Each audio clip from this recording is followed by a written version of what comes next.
Stock ചാർട്ടുകൾ ഒരു പ്രൊഫഷണലിനെ പോലെ വായിക്കാൻ പഠിക്കാം. റെഡിയല്ലേ? ഇത് ഒരുപാട് പുതിയ ട്രേഡർമാർക്ക് സംഭവിക്കുന്നതാണ്. അതുകൊണ്ട് പേടിക്കണ്ട, നിങ്ങൾ ഒറ്റയ്ക്കല്ല. അപ്പോ വെറുതെ ഊഹിക്കുന്നത് നിർത്തി ചാർട്ടുകൾ പറയുന്ന സ്റ്റോറി വായിക്കാൻ പഠിക്കാം. വിജയിക്കണമെങ്കിൽ ആദ്യം പഴയ ശീലങ്ങൾ മാറ്റണം. നമുക്കെല്ലാം ആദ്യം മുതൽ തുടങ്ങാം. ചാർട്ടിന്റെ ഭാഷയുടെ അടിസ്ഥാനം കാൻഡിൽ സ്റ്റിക്കാണ്. ഓരോന്നും മാർക്കറ്റിന്റെ ഓരോ കഥയാണ് പറയുന്നത്. അതായത് ബോഡി പ്രധാന പോരാട്ടത്തെ കാണിക്കുന്നു, തിരികൾ ആ ദിവസത്തെ ഏറ്റവും ഉയർന്നതും താഴ്ന്നതുമായ വിലയും. പച്ച കണ്ടാൽ വാങ്ങുന്നവർ ജയിച്ചു, ചുവപ്പാണെങ്കിൽ വിൽക്കുന്നവർ ആധിപത്യം സ്ഥാപിച്ചു എന്ന് ചുരുക്കം. ഡൗ തിയറി ഒരു GPS പോലെയാണ്. മാർക്കറ്റിൽ വഴിതെറ്റാതെ നോക്കാൻ ഇത് നമ്മളെ സഹായിക്കും.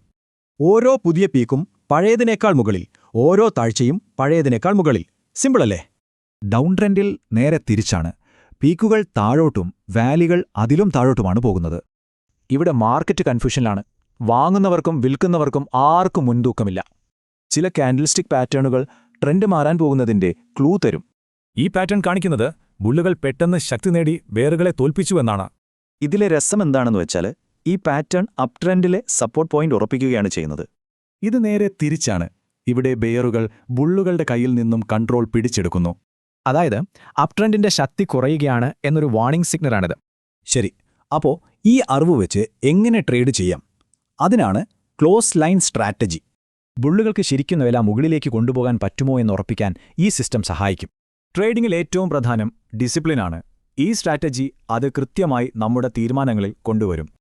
അപ്പോൾ നിങ്ങൾ ചാർട്ടിന്റെ അക്ഷരങ്ങളും വ്യാകരണവും പഠിച്ചു കഴിഞ്ഞു. ഇനി ആ കഥ വായിച്ചെടുക്കാം. ഈ 3 കാര്യങ്ങളാണ് നിങ്ങളുടെ ട്രേഡിംഗ് രീതിയെ മാറ്റിമറിക്കാൻ പോകുന്നതിന്റെ അടിസ്ഥാനം. അവസാനം ഇതൊക്കെ അറിയുന്നതിലല്ല കാര്യം, ഇത് കൃത്യമായി പാലിക്കാനുള്ള അച്ചടക്കത്തിലാണ്. അതാണ് നിങ്ങളെ അടുത്ത ചലഞ്ച്.